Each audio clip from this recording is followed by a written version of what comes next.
Deus. Eu cumprimento a todos com a paz do Senhor. Quem está feliz com Jesus hoje? Então encontre uma pessoa bonita do seu lado e dê um sorriso para ela. Ficou difícil? Tem gente que nem vira o pescoço.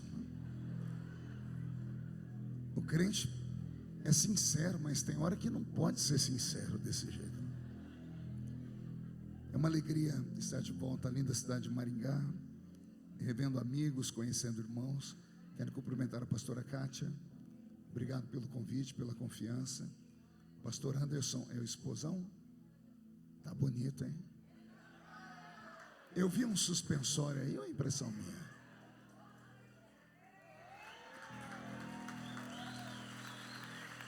Valeu. O evangelista Mateus foi quem me buscou no aeroporto, né? Ele é caladinho, né, pastor? Terrível, pastor. A esposa dele, a Marina, cadê a Marina? Foi arrebatada. Ah, tá lá. Marina, meus pêsames. Oh, meus parabéns. É pelo casamento, tá? Eu errei, desculpa. Tem vereadores da cidade aqui? Cadê os vereadores de Maringá? Deus abençoe vocês, excelência, são muito bem-vindos a essa casa. Deus abençoe. Estou muito feliz de estar aqui comigo também o doutor Almeri, meu grande amigo, amigo de longa data, é advogado na cidade, já foi vereador aqui na cidade. Aliás, eu conheci quando era vereador, né? 1997. Estamos ficando velho, né, amigo? Eita glória, que não é você.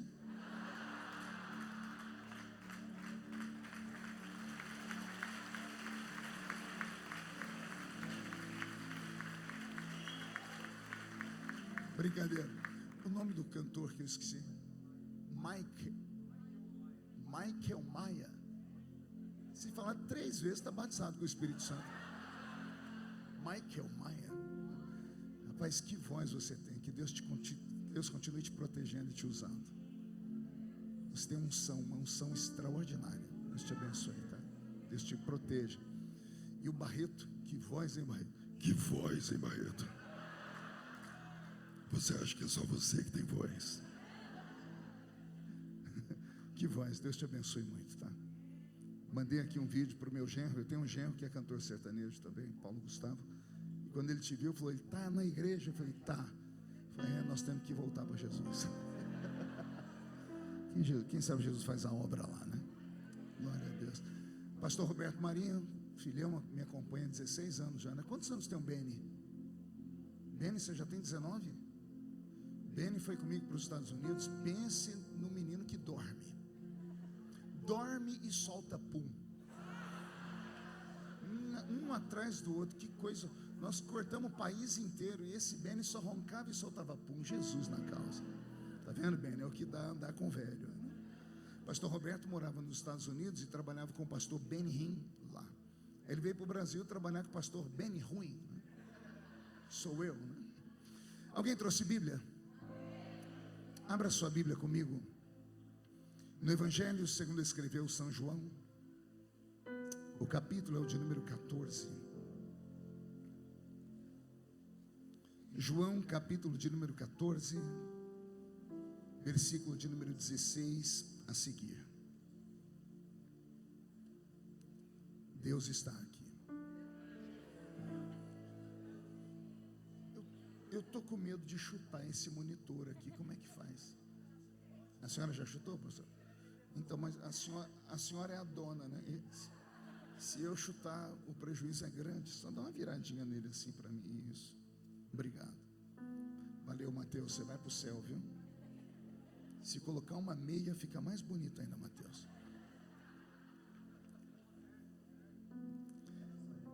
Não é mesmo, não. Na minha época a gente era homem, né?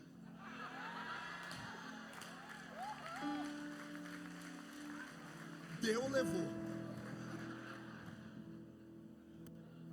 Brincadeira, gente, brincadeira. Cada um usa a roupa do jeito que quiser, né? As minhas canelas é fina, parece uma saracura. A sua não. Mateus capítulo 14, versículo de número 16. Ou João capítulo 14, versículo 16. E eu rogarei ao Pai, e Ele vos dará outro Consolador, para que fique convosco para sempre, o Espírito da verdade, que o mundo não pôde receber, porque não o vê, nem o conhece, mas vós o conheceis, porque Ele habita convosco e estará em vós. Não vos deixarei órfãos, voltarei para vós. Amém, igreja? Feche a Bíblia, coloque no banco, na cadeira, e pegue na mão da pessoa mais perfumada do seu lado. Eu tentei bonito, não deu certo. Perfumado, deve ter alguém aí ainda, isso. Agora aperte a mão da criatura com carinho até ela falar aleluia. Pentecostal que não faz barulho. Está com defeito de fabricação, não é? Vamos orar? Senhor, nós te exaltamos, nós te glorificamos. Nós entendemos que dentro de alguns minutos este santuário ficará pequeno para o tamanho da glória que o Senhor vai mandar do alto dos céus. Os que vieram tristes começarão a saltar de alegria. Os que vieram se arrastando não voltam para casa se arrastando. Hoje voltarão voando nas asas de um novo tempo. E antes que eu comece a revelar os seus mistérios, cerque este santuário com a sua glória, e num raio de 5 quilômetros, onde houver um demônio alojado, eu dou a esses demônios segundos para sumirem de Maringá, porque se não sumirem, serão queimados pelo poder da sua glória que aqui será derramada. Rasga os céus sobre nós esta noite, manda anjos de fogo descerem aqui, que estes anjos desçam trazendo brasas de fogo nas mãos, comecem a esparramar estas brasas entre nós, e onde houver um crente cheio do Espírito Santo, pega ele nesta noite, Jesus, e mostra o caminho da verdadeira e poderosa adoração. Fala conosco, fica conosco, é o que eu te peço agora e sempre. E toda a igreja diz: os que podem, tomem seu assento, aplaudindo a Jesus, porque Ele é bom, porque Ele é maravilhoso. Glória a Deus. A pastora não me disse quanto tempo eu tenho. O que significa isso?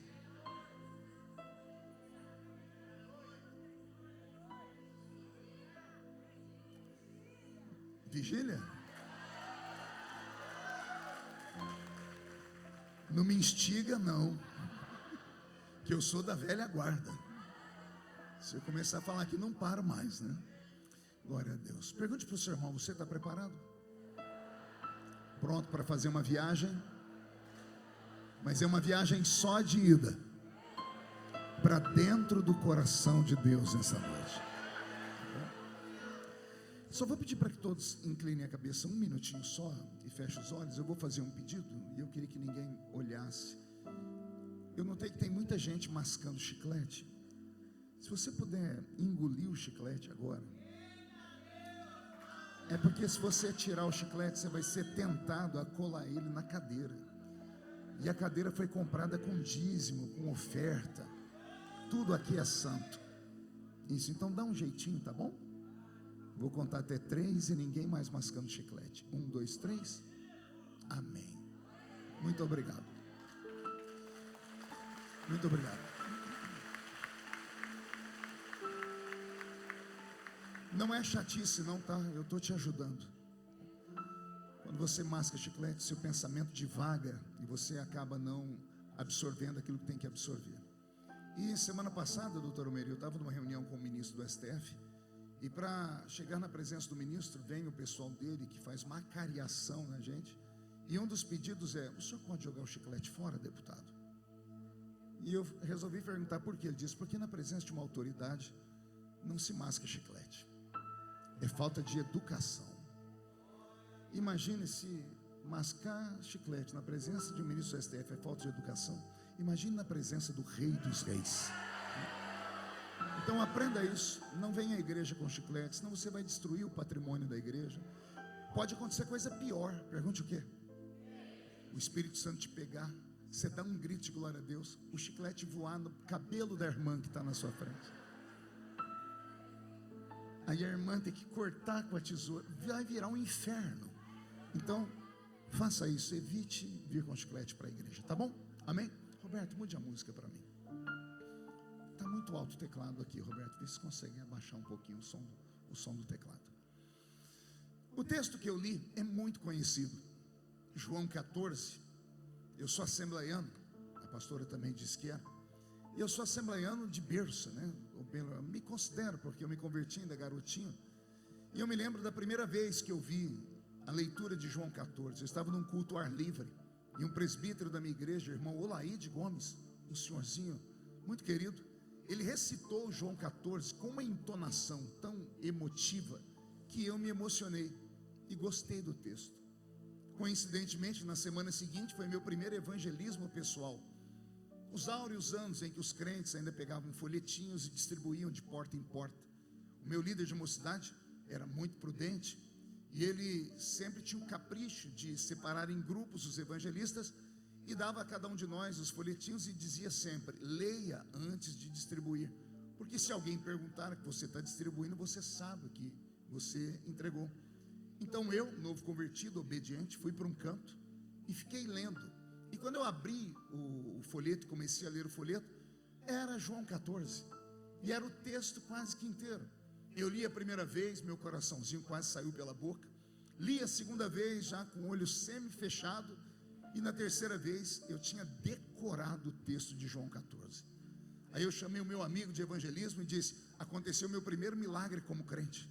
Ele disse: qual? Decorei João 14. Eu achei que ele ia dar um glória a Deus. Ele olhou para mim e disse assim: João 14, qualquer assembleiano decora. Acabou comigo, jogou um balde de água fria em mim. Mas mais tarde eu descobri que não era mentira. Pelo menos os mais velhos devem se lembrar, né? Que alguém se lembra de João 14? Não se turbe, credes em Deus, porque na casa de meu pai, porque se não fosse assim, vou preparar-vos lugar, e virei outra vez, e vos levarei para mim mesmo, para que onde eu estiver, estejai vós também. Olha que texto fantástico. Alguns textos da Bíblia provocam isso na gente, não são todos. Não é que a Bíblia não seja inspirada, ela é toda inspirada. Mas alguns textos da Bíblia não saíram da boca de anjos, não saíram da boca de arcanjos, não saíram da boca de profetas. Alguns textos não saíram da boca de reis nem de poetas. Alguns textos saíram da boca do próprio Deus. E esse texto de João 14 saiu da boca de Yeshua, o nosso querido Jesus. Por isso o texto é vivo. Inclusive a Sociedade Bíblica do Brasil lançou uma época a Bíblia Viva. A parte onde Jesus fala está toda em vermelho. Fez questão de destacar para as pessoas saberem que ali não havia interferência de homem, nem de grafias, nem de escribas. Era a palavra do Senhor em ipsis literis. João 14 é um texto revelado. Eu sou estudante da Bíblia. A primeira vez que eu li a Bíblia inteira de capa a capa, eu tinha 9 anos de idade. Eu era coroinha lá na paróquia Cristo Rei. Fui católico, e ali eu comecei meus ensinamentos dando aula de catecismo. Li a Bíblia Ave Maria, uma Bíblia que tem 7 livros a mais que a nossa. Depois me converti à fé cristã com 13 anos, e de lá para cá tenho lido a Bíblia dezenas de vezes, são mais de 30 vezes. Li mais de 4.000 livros acerca da Bíblia, outros 1.000 livros de setores seculares. Escrevi mais de 20 livros sobre a Bíblia e uma enciclopédia, e ainda me sinto um analfabeto, porque eis aqui um livro que não é normal. Quem é leitor, quanto mais como eu, sabe o que eu estou dizendo. Quem já leu livro de romances aqui? Quem já leu? Livro de história, Érico Veríssimo, Dan Brown. Qualquer escritor que você lê, se você tem uma memória boa, você vai ler de uma vez o livro, e quando terminar, você vai encostar o livro, ele vai empoeirar lá na prateleira. Às vezes, tentado, você vai pegar o livro, tentar começar a ler. Na segunda página você lembra de tudo que você leu, porque a história foi contada. A Bíblia é um livro que eu leio desde criança e ainda me apavora. Uma vez num debate me perguntaram: você acredita mesmo num livro que tem mais de 40 autores? E eu rebati o debatedor dizendo: não creio, porque um livro que tem mais de 40 autores, ele não tem a sua própria originalidade. Ele sorriu para mim e disse: então você não crê na Bíblia? Eu disse: na Bíblia eu creio. E ele falou: mas a Bíblia tem mais de 40 autores? Eu disse: não, a Bíblia tem mais de 40 escritores. autor é um só. E Ele está aqui nessa noite, falando conosco, enchendo esta casa da sua presença. Então a Bíblia é esse livro fantástico. Existem segredos da Bíblia que poucos crentes sabem, pastora Kátia. Por exemplo, se perguntar aqui para essa igreja, a maioria vai responder de uma só vez. Se eu perguntar qual é o primeiro livro da Bíblia, ou qual é o primeiro livro da Bíblia a ter sido escrito, a maioria vai dizer que foi o livro do Gênesis, porque é o primeiro livro que está aqui. Porém, o primeiro livro da Bíblia a ser escrito não foi o livro do Gênesis, foi o livro de Jó. E por que eu digo isso? Porque a Bíblia não está em ordem cronológica. A Bíblia não foi um livro escrito para ser vendido, para ser comercializado. É um livro de devoção, é um livro profético. Com o passar do tempo se juntaram os livros, foram 1.600 anos para esse livro estar como ele está hoje. Imagine vocês que o primeiro escritor da Bíblia e o último nunca se viram. Estão distantes quase 2 milênios. Mas parece que quando foram escrever os livros, sentaram numa mesa de bar e chegaram a um denominador comum. Eu começo e você termina. Porque um livro se encaixa no outro. Por exemplo, o livro do Gênesis começa com um casamento entre Adão e Eva. O Apocalipse termina com um casamento entre Jesus e esta igreja que está aqui na minha frente. Olha que coisa linda, e não é coincidência, é tudo revelação mesmo. Esse livro é fantástico. Portanto, o livro que nós temos na mão, que levou 1.600 anos para chegar aqui como ele está, não foi escrito em ordem cronológica, bem como os livros contidos dentro da Bíblia também não foram. E por que eu digo isso? Porque João 14 não deveria estar no capítulo 14, deveria estar no final do livro, deveria estar ali no capítulo 21. Por quê, pastor Marco? Porque ele é um livro, é um capítulo de encerramento, é um capítulo que termina um ciclo, é um capítulo de despedida. Em João 14, Jesus está se despedindo. Por que ele está se despedindo? Porque a missão estava plena e completa. Pelo menos a missão de ensinar. Quando o Senhor Jesus passou por esse mundo, ele recebeu nomes. Alguns deles foram Rabino, Rabi ou Raboni. Essas três palavras têm um único significado: mestre. E a palavra mestre também é traduzida por professor. Daí vem a palavra discípulo. Discípulo é aluno. Então olha que interessante, quando a Bíblia chama Jesus de rabino, está chamando ele de professor. Quando a Bíblia chama aqueles que o seguiam de discípulos, estão chamando ele de professor, estão chamando ele de discípulos, ou seja, de alunos. Então havia um professor e haviam seus alunos. O que foi que Jesus fez quando ele pisou nesse mundo? Ao pisar nesse mundo e dar início ao seu ministério, Jesus fundou um colégio, que nós chamamos de colégio apostólico. Erramos quando falamos que Jesus teve 12 discípulos. Ele teve milhares de discípulos, milhares de alunos. Somente no Sermão da Montanha, ele tinha na sua frente 5.000 homens, fora mulheres e crianças. Se cada homem tivesse uma mulher, e cada homem uma mulher, uma criança, 15.000 pessoas.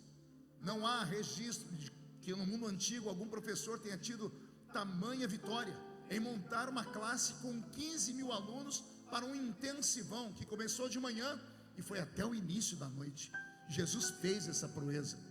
Como eu sou curioso, eu comecei a vasculhar a história e entendi que Jesus usou o dom que tinha, ou seja, o dom da sua palavra, para trazer esperança àquele povo. Nos dias em que Jesus passou por aqui, o reino de Israel estava completamente destruído, os romanos estavam tripudiando em cima da nação judaica. Mais de 95% dos judeus não sabiam ler nem escrever. 75% dos ganhos deles eram pagos em tributação, ou seja, eles mal faziam para comer. Daí o entendimento de que quando Jesus aparece, as pessoas abandonam tudo, abandonam casas, fazendas, sítios. Por quê? Porque não havia nada pelo que lutar naquele tempo, a não ser a sua própria vida. E de repente encontraram naquele Messias, naquele professor, naquele mestre, palavras que alimentavam as suas almas. E Jesus amou tanto com essas escolas que ele teve, que teve dias em que ele resolveu até levar o lanche próprio para servir aos seus alunos. Você deve se lembrar das multiplicações que ele fez de pães, as transformações que ele fez. Então Jesus trouxe para aquele tempo luz e esperança, luz para o mundo em trevas e esperança para um povo que já não tinha mais ares de esperança. É nesse contexto que Jesus aparece. E ele faz uma coisa interessante. Jesus parece ter pego um gancho na escola socrática. Sócrates, Aristóteles e Platão, os gregos, os pensadores, os filósofos, tiraram o ensinamento das elites, das escolas, e levaram para o meio da rua, para que os plebeus, os pobres pudessem aprender também. Parece que Jesus segue esse caminho, e ele começa a montar a sua escola em lugares públicos, e nessas escolas ele dá os seus grandes e poderosos ensinamentos. Houveram dias em que a sua classe, como eu disse, tinham 15 mil alunos, mas de repente parece que, como acontece em todas as escolas, os alunos começaram a perder o interesse, não na escola, mas naquilo que era ensinado. Nós vamos ver em alguns momentos Jesus dando bronca nos discípulos. Teve um dia que ele ficou tão irado que ele mandou todo mundo embora. Em Lucas 10:19, ele se recusou a pregar para multidões e disse: hoje eu só falo para 70 entre vocês. Ele começou a segregar, ele foi separando, porque ele começou a perceber que a grande maioria daquele povo passou a segui-lo, não mais pelo que ele falava, mas pelo que ele fazia. E aqui está um grande ensinamento. Maldito é o ser humano que segue ao Senhor por aquilo que ele tem para dar.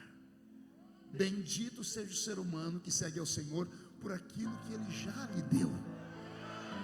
Anote isso como frase de vida. Você não deve vir à igreja por causa daquilo que ele ainda pode te dar. Você deve estar aqui em agradecimento por aquilo que ele já te deu. Pastor, mas o que foi que Jesus me deu? Ah, seu ingrato, seus pecados estão perdoados, seu nome está escrito no livro da vida. Se a trombeta do arrebatamento tocar agora, e daqui de dentro só 2 subirem, um sou eu, quem é o outro? Vem atrás, deixa eu ver. Pronto, e de onde você tirou essa segurança toda? É porque você já ganhou muito mais do que você merecia. Aliás, se você viver mais 500 anos nesse mundo, e de a partir de agora até 500 anos para frente, Jesus não fizer mais nada por você, você ainda será eternamente devedor a Ele. E como crentes temos que entender uma coisa: não temos tudo o que queremos, mas temos tudo o que precisamos, porque o nome dele ainda é Jeová Jiré, o Deus da providência. Quem pode dar um grito de glória a Deus por isso? Porque eu contei toda essa história. Glória a Deus. Porque eu lhes contei toda essa história para dizer que aqui em João 14, esses discípulos que estão ao lado dele, que ele vai transformar em apóstolos, esse grupo reduzido de 12, quantos? Não ouvi, quantos? Quantos tinham lá no Sermão da Montanha? 15 mil. Quantos sobraram?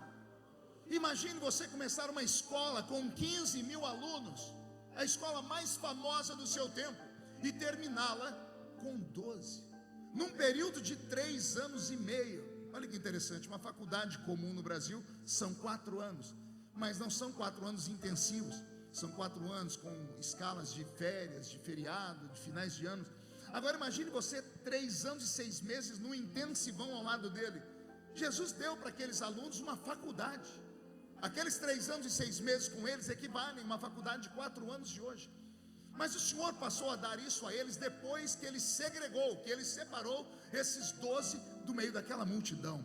E não foi fácil, porque teve dias que ele teve que dar gritos, ele teve que dar ensinamentos pesados. As pessoas corriam atrás dele por causa dos sinais, dos milagres, dos pães e dos peixes. Quando ele começou a pegar pesado, quando ele começou a dar ensinamentos extremamente pesados, quando ele parou de falar de direitos e começou a falar sobre os deveres, um a um começaram a debandar e abandoná-lo. Teve um dia que Jesus se irritou tanto que ele deu uma bronca dizendo: podem voltar para suas casas. E ele saiu andando sozinho. E não é que ele andando sozinho, ele escutou alguns passos mirrados. Ele parou para olhar, e quando ele olha tem 12. Eu imagino os 12 acuados quando ele voltou atrás, e ele dizendo: e vocês também não vão embora? Aí o líder daqueles 12 disse: e para quem iremos nós? Se só tu tens palavra. Olha o que Pedro está dizendo: se só tu tens palavra. Pedro não está dizendo: para onde iremos nós se só tu tens milagre? Para onde iremos nós se só tu tem cura? Se só tu tem bênção financeira? Se só tu pode curar o meu casamento? Não. Para onde iremos nós, se só tu tens palavra de vida eterna? Naquele dia Jesus percebeu que agora ele estava com o suprassumo da sociedade. Ele estava com 12 intrépidos e simples seres humanos. Ser humano, diga comigo, ser humano. Sabe o significado disso? A palavra ser é uma entidade invisível. A palavra humano vem de humus, e humus vem de terra misturada com esterco. E eu não preciso explicar o que é esterco para vocês, não é? Então o que é um ser humano? É uma entidade invisível que habita dentro de um corpo podre. Isso é o ser humano. E por que eu falo isso? Porque alguns seres humanos acham que são melhores do que os outros, por causa da cor da pele, a textura do cabelo, o dinheiro que tem, o talento que tem, a roupa, o lugar que mora, o carro que usa. Mal sabem esses seres humanos que quando a vida termina, todos vão para o mesmo lugar, 7 palmos abaixo da terra. Em menos de 48 horas, o corpo belo e bonito, quer seja da linda atriz, quer seja do grande modelo, começa a apodrecer. E o mau cheiro do corpo humano é tão terrível que não há nenhum animal na terra que se iguale a nós. E aí alguns seres humanos se estribam em cima da sua beleza, da sua riqueza, dos seus talentos, achando que podem ignorar os outros. Deixa eu te dar uma palavra: você não é nada, só Ele é tudo. Então, orgulho não presta para nada. Por isso que o orgulho, ele antecipa a queda do ser humano, enquanto a humildade prepara o dia da exaltação. O Senhor, quando viu esses 12 homens, Ele disse: aqui está o suprassumo da humanidade. Eu vou dar uma revelação para vocês, que talvez vocês nunca ouviram falar. Não eram 11, também não eram 13, eram 12. Quantos? Você já se questionou por que 12? Alguns crentes cabalísticos e proféticos já vão começar: o número 12 é o número profético. Os meses do ano, as horas do relógio, né? Os 12 filhos de Jacó que deram início à igreja do Velho Testamento, Israel, os 12 apóstolos que deram início à igreja do Novo Testamento. O número 12 é um número fantástico, sim, mas há uma outra explicação aqui, e isso eu descobri estudando muito. Pergunte qual? Só falam se todo mundo perguntar. Vocês acreditam que, vasculhando a vida de todos os discípulos de Cristo, esses apóstolos, eu descobri que cada um deles nasceu em um mês do ano. Um em janeiro, um em fevereiro, um em março, um em abril, maio, junho, julho, agosto, setembro, outubro, novembro e dezembro. Doutor Omeri, cada um dos apóstolos nasceu em um mês do ano. E isso não pode estar à toa aqui. O ano é feito de 12 meses. O psicanalista austríaco Sigmund Freud, ele mapeou o ser humano, e depois de estudar milhares e milhares de seres humanos, ele disse que os seres humanos se dividem em pelo menos 4 categorias em questão de temperamento. E esses temperamentos se subdividem, cada um deles em outros 3. 4 vezes 3, 12 tipos de temperamentos. Interessante, não é? Um é fleumático, outro é sanguíneo, outro é colérico, outro é depressivo. Um é tímido, o outro é chato de galocha. Um é barraqueiro. Aqui em Maringá não tem barraqueiro, só tem lá na minha cidade, na minha igreja lá, né? Então, pois bem, cada ser humano tem um temperamento. Freud, ele conseguiu pegar toda a raça humana, e ele fez esse experimento em milhares de seres humanos, e ele definiu 12 tipos de temperamento. Estudando isso, eu comecei a falar: Senhor, o que eu estou descobrindo aqui? Jesus disse: avisa o meu povo, porque muitas pessoas colocam a culpa no seu temperamento por não vencerem na vida. Aliás, alguém aqui já foi pedir emprego em uma empresa, levou um currículo e deixou lá? Alguém aqui? Ninguém aqui? Todo mundo é empresário aqui? Eu vou perguntar de novo: quem aqui já levou um currículo em uma empresa? Desses, quem foi chamado para uma entrevista? Desses que foram chamados para uma entrevista, quantos saíram de lá frustrados, dizendo assim: eu respondi melhor do que aquela outra e aquela outra, ou aquele outro foi contratado e eu não? O que eu vou te falar não vai te deixar muito feliz hoje. Ai, Jesus, Sabe por que você não foi contratado? Geralmente quem faz as entrevistas no RH é um psicólogo.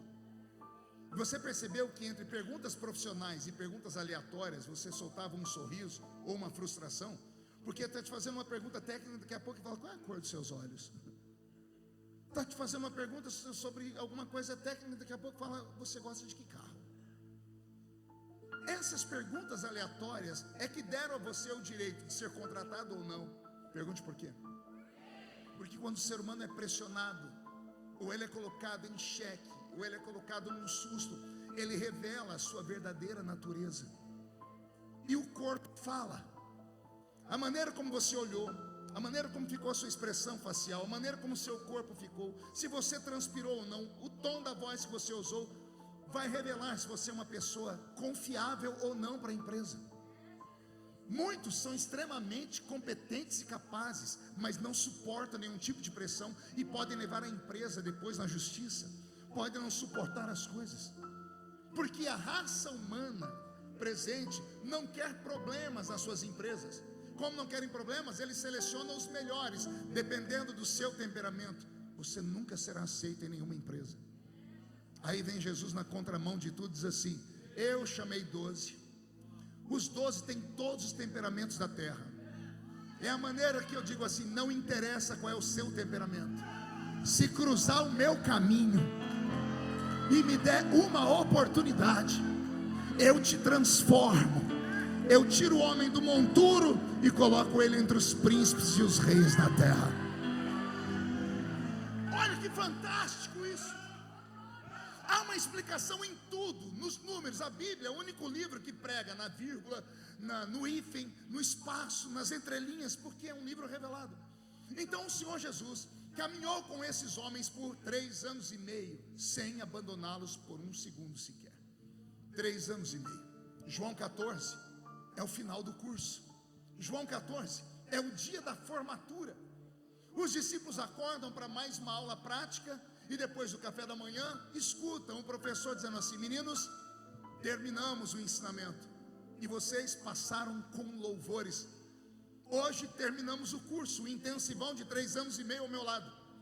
Nesses 3 anos e meio, eu plantei dentro de vocês a minha palavra. No início, eu disse para vocês: é chegado o reino de Deus. Agora eu digo assim: o reino de Deus está dentro de vós. Olha que interessante. Quando o Senhor pisa a terra, alguém diz: eis que é chegado o reino de Deus. Jesus vai sair da terra e diz: agora o reino de Deus eu depositei dentro de vocês.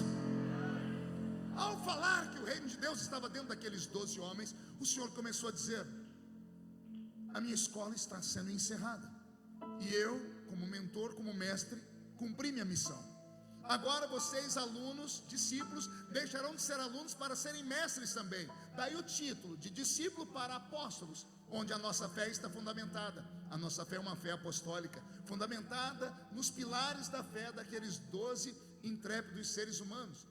E quando Jesus anuncia que é o fim dessa história, que eles agora estão preparados para fazerem a obra, é o dia da formatura, eu esperava, e acredito que Jesus também, uma reação de alegria deles. Alguém aqui já se formou? 1º grau, 2º grau, faculdade, nível superior? Alguém fez MBA? Pois bem, todas as pessoas que se formaram, lembra do dia da formatura? Pense num dia de alegria. Você vai olhar para aquele professor xarope e vai dizer: nunca mais vou te ver.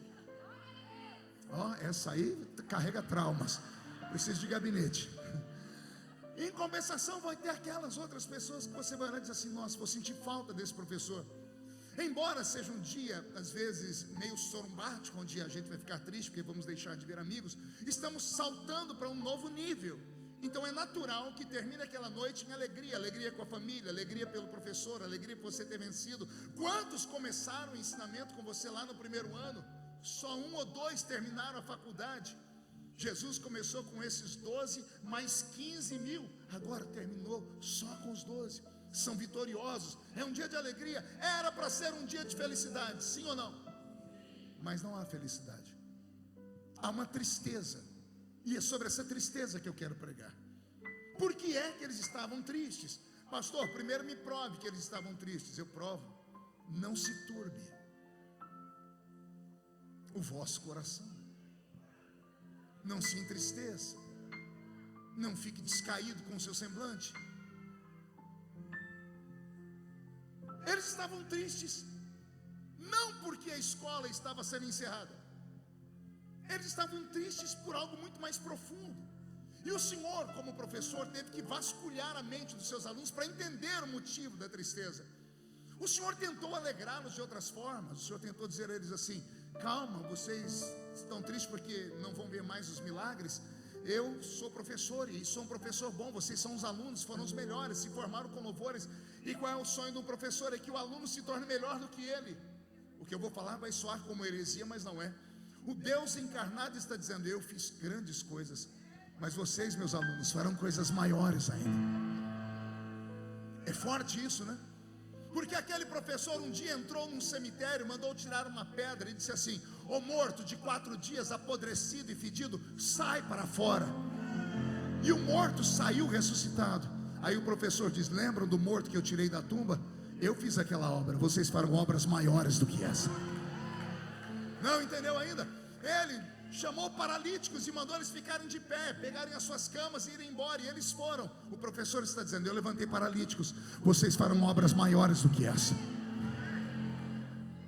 O Senhor deu a eles uma autoridade tamanha, e maior do que os milagres, que para nós são milagres extraordinários. Há um milagre que para mim é o maior de todos, e nós damos pouca atenção a ele. Pergunte qual?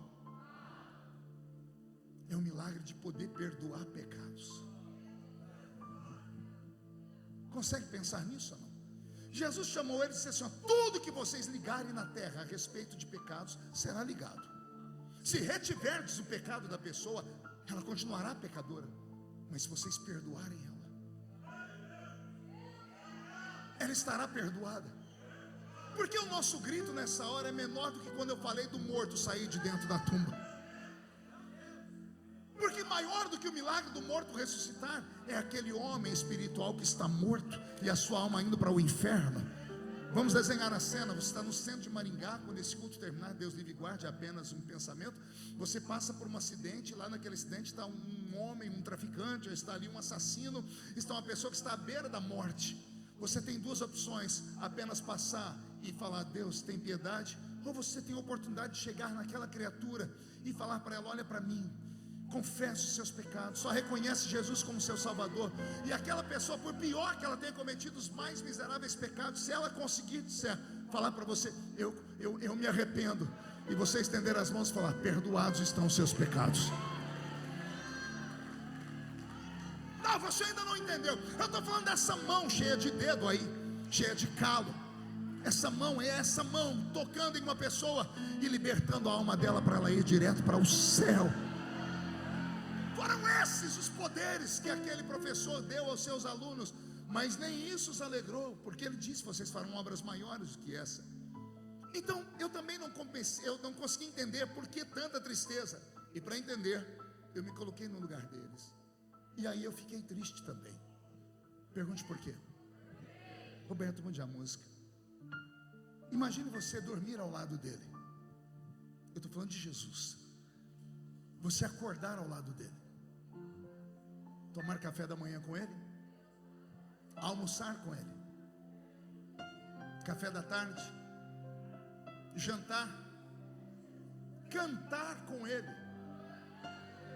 O Jesus da Bíblia, para mim, eu gosto muito de compará-lo a esse Jesus dessa série The Chosen, porque eu vejo ali um Jesus que é um cara legal, um Jesus que sorri, um Jesus que dá bronca, um Jesus que brinca. Não um Jesus religioso, daquele não me toques. Os discípulos até tentaram transformar ele num Senhor não me toque. Tomaram uma invertida. Está lá Jesus passando no meio de uma praça, um monte de criança pulando, correndo, nariz escorrendo, criança suja, piolho, brigando com piolho. E as mães, quando vê aquele homem de branco passando, agarram as crianças e começam a gritar: Jesus, abençoa os nossos filhos. Os discípulos vão na frente do mestre: não toque no mestre, não toque na sua estola sacerdotal branca, não toque. Jesus parou e disse: ei, vamos aprender. Deixai vir a mim os pequeninos, porque deles é o reino dos céus. Mas não foi só isso. A Bíblia diz: e Jesus tomando as crianças nos seus braços, roupa branca, criança rolando na terra. Pegou aí ou não? Roupa branca, homem santo, sacerdote, e criança com o nariz escorrendo. Roupa branca e piolho brigando aqui. Ele: deixai vir a mim os pequeninos. Ele não esquenta com a roupa dele, ele esquenta com a alma daquela criança. É esse Jesus que fez esses discípulos tomarem a atitude que vão tomar agora por essa tristeza. Vocês vão entender agora. Imagine você ver coisas extraordinárias, sorrir com Ele, aprender coisas extraordinárias, comer da sua sabedoria, beber da sua sabedoria, se alimentar da sua sabedoria, receber dele autoridade para expulsar demônios, para curar enfermos, para multiplicar pães e peixes. Você acha mesmo que Jesus multiplicou pão e peixe para aquela multidão sozinho? Ele pegou 5 pães, deve ter partido 4 deles. O último disse: agora eu preciso da ajuda de vocês. Partiu o pão, tendo dado graça, e deu um pedaço para cada um, e disse: vocês alimentem a multidão. Mas com esse pedaço, Senhor, a unção está sobre vocês. Os discípulos passaram a multiplicar os pães. Eles cortavam um pedaço, a pessoa pegava, quando olhava, o pedaço de pão estava do mesmo tamanho. Cortava, dava um pedaço, olhava, o pedaço de pão estava do mesmo tamanho. Ele colocou eles em uma escola, onde eles aprendiam não apenas a técnica, eles aprendiam na prática. Caminharam ao lado dele 3 anos e 6 meses. Eles ouviram a oração dele. Aleluia. Uma das partes mais emocionantes da Bíblia e intrigantes.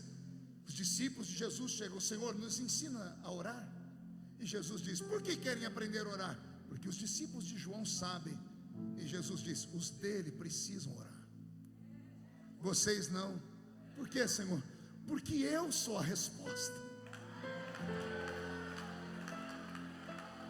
Mas querem aprender a orar? Eu ensino. Anotem aí: Pai nosso que estás no céu, santificado seja o seu nome. Venha a nós o seu reino, seja feita a sua vontade, assim na terra como no céu.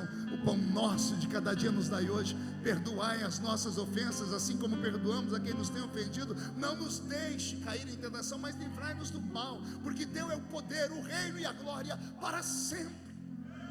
Imagine ouvir isso.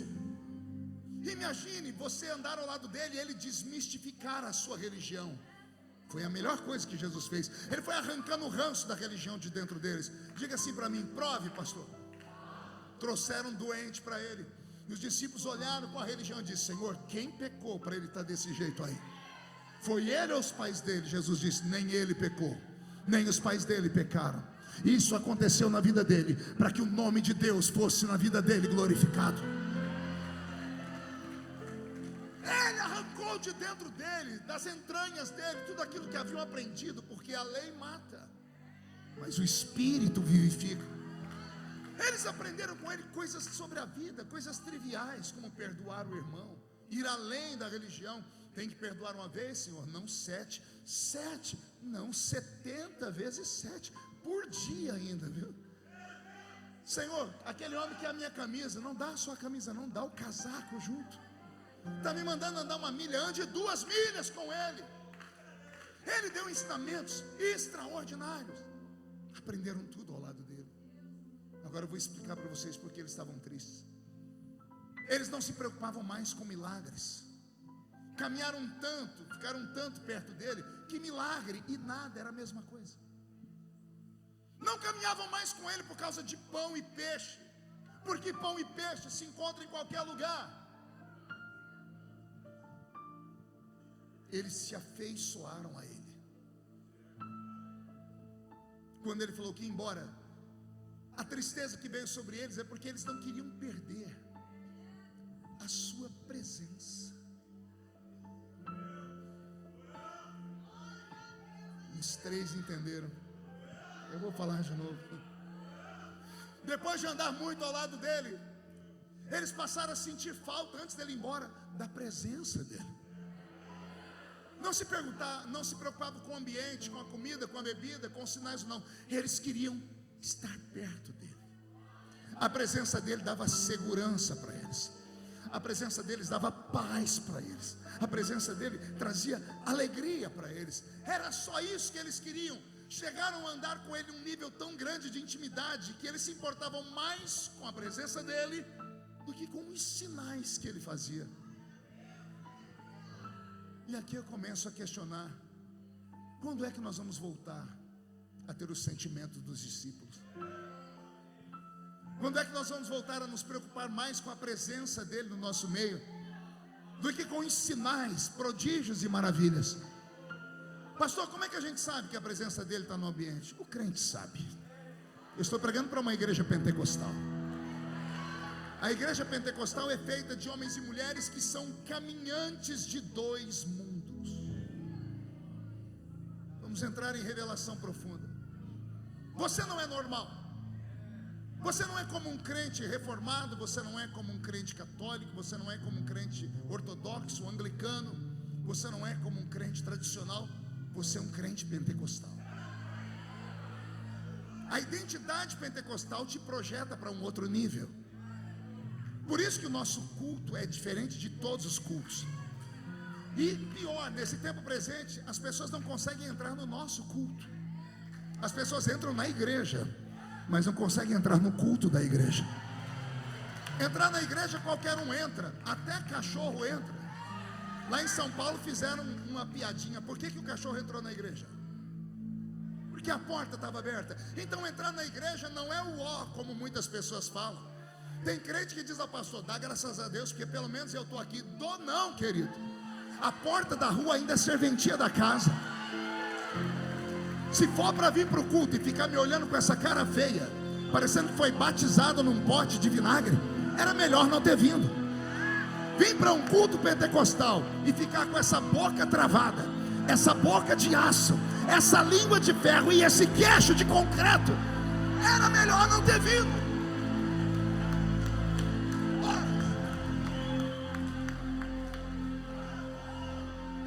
Há uma presença entre nós, e é em nome dessa presença que aqui estamos.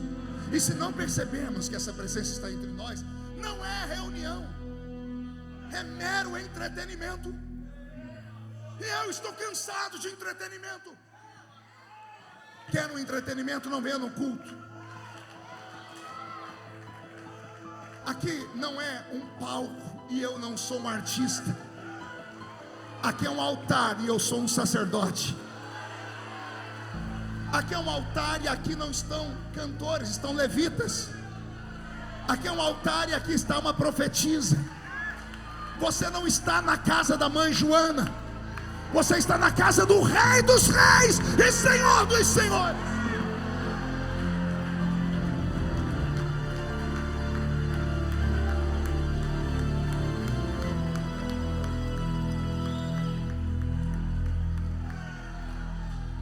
Está faltando a presença dele nos cultos.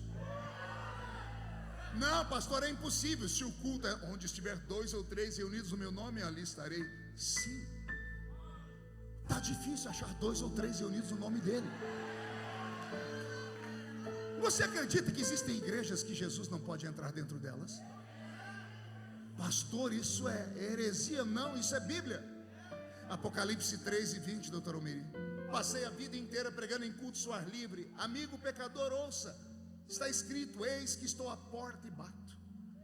Se alguém ouvir a minha voz e abrir a porta, eu entrarei, cearei com ele, ele será comigo. E eu ainda usava a batida do meu coração, dizendo que era Jesus batendo na porta. Enquanto houver batida no seu coração, é Jesus batendo. Eu usei a hermenêutica simples. É uma interpretação, mas ela é muito simples. É uma interpretação coloquial. A interpretação teológica é terrível. Jesus está na porta de uma igreja fundada no nome dele, alicerçada na fé dele, criada pelo sangue dele, e ele não pode entrar dentro da igreja. Não, eu vou falar de novo. Jesus está na porta de uma igreja da Ásia. Ele está batendo na porta dizendo: eis que estou à porta e bato na minha igreja. A igreja fundada no meu nome, mas eu não posso entrar aí. A igreja alicerçada no meu nome, mas eu não sou visto aí. Quem é visto aí é o homem. Aí quem manda é o homem. Aí quem é louvado é o homem. Aí quem é aplaudido é o homem. Tempos terríveis estamos vivendo. Tempos em que Jesus não é o centro do culto mais. O homem se tornou o centro do culto. No afã de conquistarmos almas, usamos de sabedoria e colocamos o culto para empresários, o culto para isso. Eu sou pastor de igreja, faço isso na minha igreja também. Mas de vez em quando eu sou obrigado a dar um puxão de orelha, porque de repente só vai os empresários para o culto, e o pastor que vai ensinar eles é um empresário também, e Jesus fica de fora. Se faz campanhas e mais campanhas, e Jesus fica de fora. A igreja não foi criada para que o homem fosse louvado, a igreja foi criada para que ele fosse glorificado. Será que só eu da geração antiga, porque só tem eu de cabelo branco? Ah não, tem mais dois ali. Eu vi ali o Moisés com a barba branca, e atrás dele está o Bill Clinton de cabelo branco. E atrás do Bill Clinton tem um que nem cabelo tem. A nossa geração está aqui. Eu olhei o senhor careca, eu quase saí correndo. Entenderam ou não? Entendedores entenderão. Tem um careca lá em Brasília que está dando medo na gente. Mas isso é uma outra conversa para um outro dia, né? Veja só, nós os mais velhos que aqui estamos, pentecostais, nós somos de uma geração onde os sinais, os prodígios e maravilhas não eram precisos ser provocados.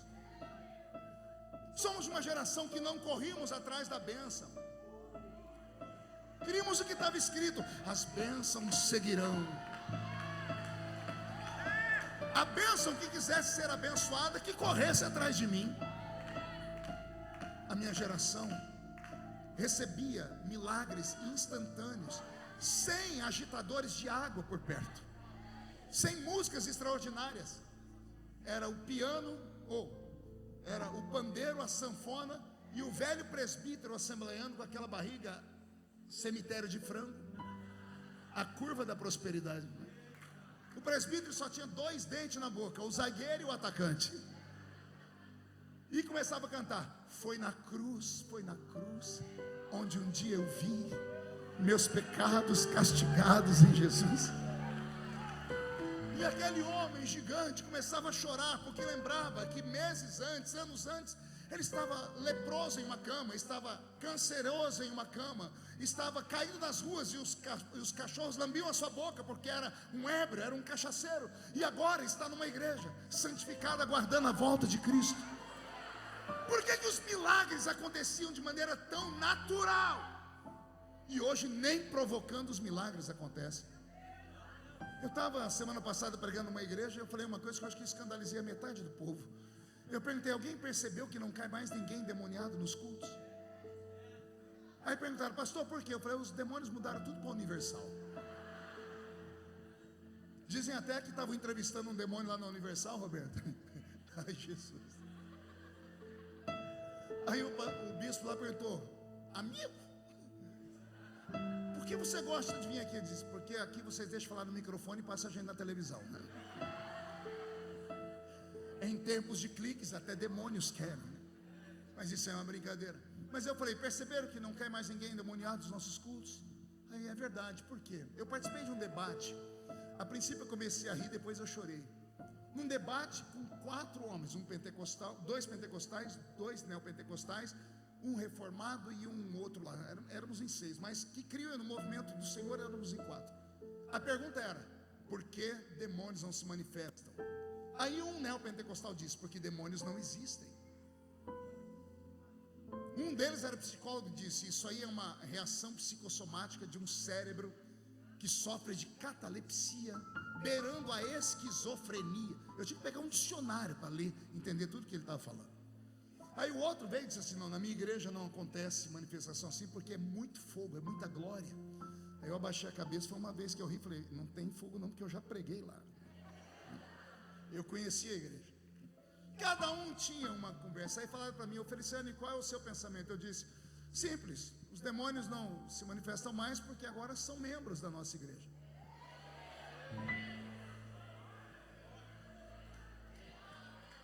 Estão congregando conosco. A turma toda: Zé Pilintra, Exu Caveira, Tranca-Rua, Pombagira.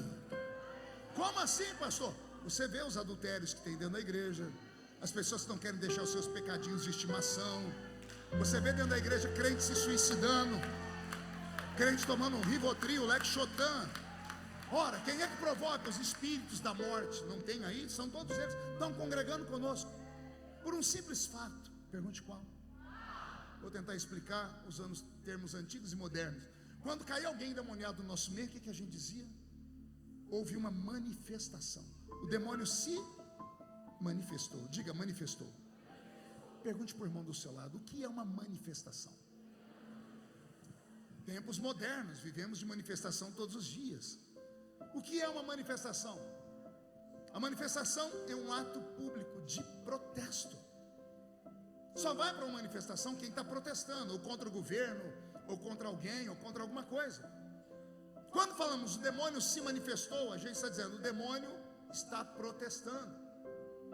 O que faz um demônio protestar num culto? O ambiente tem que ficar insalubre para ele. Qual é o ambiente que deixa o diabo furioso? O ambiente tomado por santidade e presença do Espírito Santo. As pessoas iam para a igreja há 30, 40 anos atrás, sentavam naqueles bancos duros, sem ar-condicionado. Do lado de cá tinha um crente dando glória a Deus sem parar. Do outro lado uma irmã, Jesus salva o meu marido. Aqui atrás um jovem buscando o poder de Deus e a santidade. Ali na frente uma irmã orando por outro.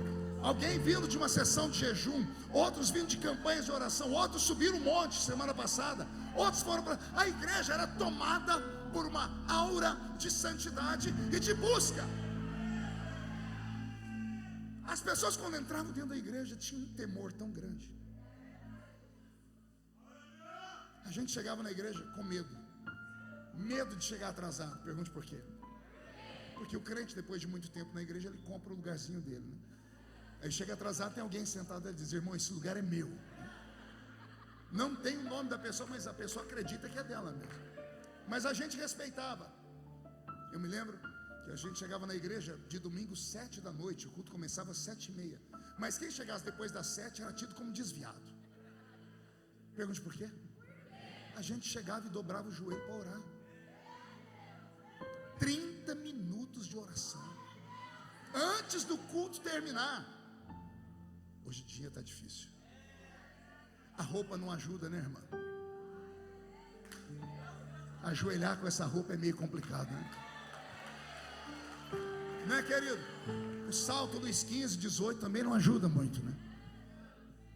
Nós não temos mais a graça de passarmos alguns minutos falando com aquele que será adorado no culto. Chegava às vezes atrasado, a gente saía pulando os irmãos. Aí chegava, olhava o banco, lá o meu lugarzinho estava sempre lá. E eu ficava entre dois amigos, a gente era chamado de trio parada dura. As pessoas chegavam 200 metros da igreja, achavam que tinha 1000 pessoas na igreja. Era lá eu e os outros dois. A gente concorria para ver quem gritava mais no culto. A gente gritava e juntava no tapa no banco, né? Aí eu cheguei um dia atrasado, quando eu olhei, o banco estava todo molhado.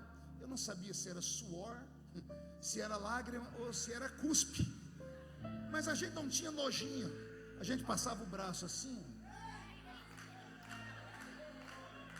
dobrava o joelho, engatava uma quinta marcha, entrava pelo átrio, ia pelo lugar santo, até chegar no Santo dos Santos. E quando chegava no Santo dos Santos, até os serafins cantavam: Santo, Santo, Santo é o Senhor dos Exércitos. Nossos cultos eram mais sadios. Nós acreditávamos que um pastor era um homem de Deus de verdade. Não havia desrespeito para chamá-lo de cara, de Zé Mané ou de qualquer outra coisa. Um homem de paletó e gravata inspirava confiança. A voz do pastor, para nós era a voz de Deus. E eu me lembro como se fosse hoje. Ia dando 7h28, 7h29, ia dando um frio na boca do estômago. Principalmente a mocidade sentava de lado, eu olhava por cima do ombro, eu vi o pezinho do meu pastor lá. Meu pastor era baixinho, meu pastor era baiano, mas era um baiano sem pescoço. Tem dois tipos de baiano, com pescoço e sem pescoço. Tem algum baiano aqui? Essa raça está no mundo inteiro. O baiano sem pescoço. O baiano sem pescoço é aquele que a cabeça é colada aqui. O meu pastor era desse, bravo que só. O sangue de Jesus tem poder. Pense num homem desse tamanho, mas que tinha um cajado pesado, mas era um homem santo. Cada um começava o culto de um jeito. O presbítero pegava aquele bendito sininho, chacoalhava, amém, amém, amém, vamos começar o culto. Outro batia a palma, amém, amém, vamos estar em pé. O meu pastor começava o culto diferente. Ele começava o culto cantando uma música, e a música dele até hoje mexe comigo. Ele cantava assim: em fervente oração, eis o meu coração na presença de Deus derramar. Alguém conhece? Mas só podes fluir no que estás a pedir, quando tudo deixares. O coro, Maringá. Quando tudo perante o Senhor estiver, e todo meu ser Ele controlar,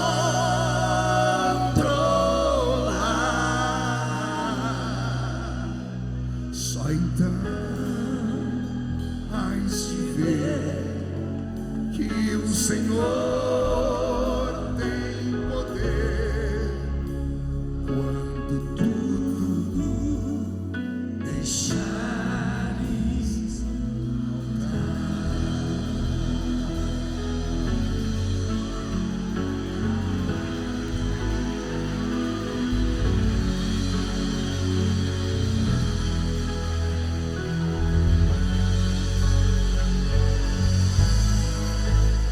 aguenta, coração. Eu falei que era uma viagem hoje. Se nós, como igreja moderna, não entendermos alguns princípios, e o principal deles, não perdermos a nossa identidade. As pessoas tropeçam em coisas periféricas. Ah, a cor da igreja, a igreja é preta, azul, vermelha. As favas com a cor da igreja. O problema não está na cor da parede.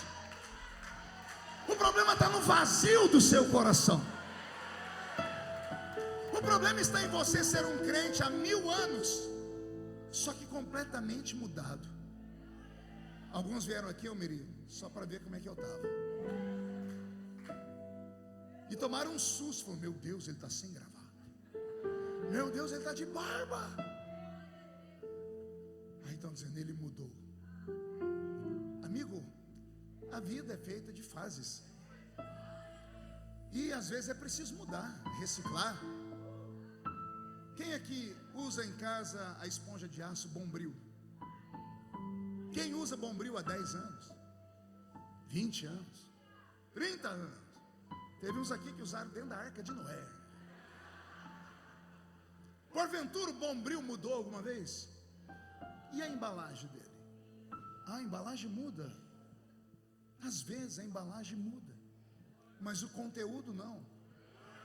Se você tivesse entrado de olhos fechados e só ouvisse a minha voz, porque a voz não envelhece, você ia falar: é o menino da Vila Tatu pregando. Mas aí você foi traído pelos seus olhos, que ficam buscando a santidade exterior, esperando que a roupa possa fazer alguma coisa. A gravata não prega, o brinco não prega, a pulseira não prega. Só prega aquele que tem comunhão com o Senhor. Ei, eu mudei por fora, e cá para nós, para melhor, viu? O tempo fez bem para mim. Eu olhei uma foto minha outro dia, eu fiz o sinal da cruz. Eu estava parecendo gadareno. É sério. Agora olhei esses dias e falei: meu Deus, eu estou muito bonito. O tempo muda, a embalagem muda, mas aqui dentro, ainda Almeri, tá um menino que você hospedou lá pela primeira vez. Hoje eu dei um testemunho para o Roberto. Falei: o doutor Almeri foi a primeira pessoa no mundo que me deu um terno. de verdade, comprado em uma loja de marca. Eu fui com aquele terno para casa, eu quase fiz um altar para ele. Sério, eu venerei aquele terno. Porque eu era muito pobre, era cortador de cana de açúcar no meio do mato, no interior do estado de São Paulo. E aí Jesus pega um cortador de cana de açúcar e coloca ele entre os príncipes e os reis da terra. 30 anos atrás o Senhor hospeda um menino. 30 anos depois esse menino tem no currículo quase 100 países do mundo. Menino que se comunica em 3 idiomas, que escreveu mais de 20 livros, 4 mandatos como deputado federal, conselheiro de presidente da república, e ainda continua cheio do Espírito Santo. E o que foi que aconteceu, pastor? Eu mudei por fora, mas eu nunca deixei de colocar lenha na minha fogueira. Eu nunca deixei que o gato miserável sentasse no meu coraçãozinho e se aninhasse nas cinzas, sugando o restinho do calor e me deixasse frio. Todos os dias da minha vida eu oro em línguas estranhas. Todos os dias da minha vida eu dobro os meus joelhos para orar. Todos os dias da minha vida eu agradeço a Deus pelo alimento que eu como. Não sou um homem perfeito, mas sou um homem temente a Deus. As pessoas me perguntam: como é que o senhor aguenta a luta? Porque tudo comigo vai para o Jornal Nacional. Já teve gente que quase teve infarto estudando a minha vida, né, doutor Mendes? Tudo comigo vai para o Jornal Nacional. Pense numa luta, eu já passei por ela. Aí a pessoa fala para mim: pastor, qual é o seu segredo? E eu falo: meu segredo é tão simples. Os meus pés estão firmados numa rocha. Os meus olhos viram a glória de Deus. Os meus ouvidos ouviram a voz de Deus. E o meu coração sentiu a presença dele. E aí, vou pegar um texto moderno. Quem já pisou no Santo dos Santos, em outro lugar não consegue viver. Para mim é muito natural. Por quê? Porque eu sei que Deus é real. Eu nunca deixei que a presença dele saísse da minha vida. Não que eu não tenha entristecido, porque eu não sou perfeito. Não que eu não tenha deixado Jesus angustiado. Já fiz, errei, continuo errando, sou ser humano. Mas o Senhor não olha para o tamanho dos nossos erros. Ele olha pela intensidade do nosso coração. Vou deixar um rei falar conosco, um rei da Bíblia famoso. Esse rei cometeu um pecado tão grosseiro. Alguém disse: acabou o ministério dele, manchou a biografia dele, Deus não ama mais ele. E esse rei foi falar com Deus e disse: Senhor, tira de mim o reino, porque o reino para mim não presta. Tira de mim a riqueza, tira de mim a fama. E Deus foi olhando para ele. Quando ele viu que Deus estava olhando, ele disse assim: só não retires de mim a sua santa presença. Não retires de mim a sua presença. Você ainda sente a presença dele? Ele está caminhando entre nós aqui. Ele caminha entre os castiçais procurando fogo. E se houver algum castiçal apagado, ele pode colocar azeite e acender o fogo. O Senhor te trouxe nesta noite só para te dizer: meu filho, minha filha, eu nunca mudei, continuo sendo o mesmo. Você foi quem mudou. Irmão, pior do que mudar por fora são aqueles que mudaram por dentro. As pessoas olham para você e dizem: aquele ali é o crente mesmo, a mesma roupa, mesmo jeito, mesmo semblante. Só que quem participa de um culto com você, quando termina, para você não tem coragem de falar, mas a boca miúda vai falando: mas ele já foi mais crente. Ela fumegava no culto, tinha línguas, tinha danças, tinha cânticos, tinha santidade, tinha entrega. O que restou para nós? O que restou da nossa geração? Eu disse nos Gideões esse ano, pregando lá 27 anos consecutivos, e vou dizer aqui: eu estou cansado, pastora Cátia, de pregar para zumbis. não parecem ser crentes, parecem ser figurantes daquela série The Walking Dead, mortos que caminham. As pessoas vêm para a igreja porque não tem um lugar melhor para ir, estão viciadas em igreja, não se sente bem na igreja, mas também não se sente bem no mundo. Aí vem para a igreja e quando termina o culto vai lá para fora e usa a língua do tamanho da gravata daquele irmão ali de azul que está todo bonito, junta meia dúzia igual ele e fala de tudo, nada presta, não presta o louvor, não presta a palavra, não presta a cadeira, não presta o ar-condicionado, o som, não presta nada. E aí essa pessoa fica pulando de igreja em igreja, procurando a perfeição, nunca vai achar. O problema não está na igreja, o problema está em você. Por quê, pastor? Porque você perdeu a presença. Você não sente mais falta da presença. A nossa fé é simples, não é preciso muita coisa. Quando Jesus percebeu que eles estavam tristes, porque ele estava indo embora, e eles queriam que ele não fosse, porque eles não queriam milagres. Você está entendendo isso? Eles não queriam mais peixe e pão, eles só queriam ele. Era só ele. Alguém já amou de verdade? Você lembra do ímpeto da sua paixão? Você não dizia, eu moro até debaixo da ponte? Bastava a presença da pessoa, não precisava de mais nada, era só ela. E daí o poeta escreve, eu e você contra o mundo. É isso é amor. Os discípulos sabiam que com ele, eles tinham força para tudo. Aí Jesus disse, estou indo embora. E eles ficaram tristes. Tentou alegrá-los e não deu certo. Aí ele entrou na mente deles e percebeu que o que eles não queriam é que ele fosse embora. Ele ficou feliz e disse, entendi, e vou resolver o problema. Eu vou, mas eu não deixo vocês sozinhos. Eu vou e não vos deixarei órfãos.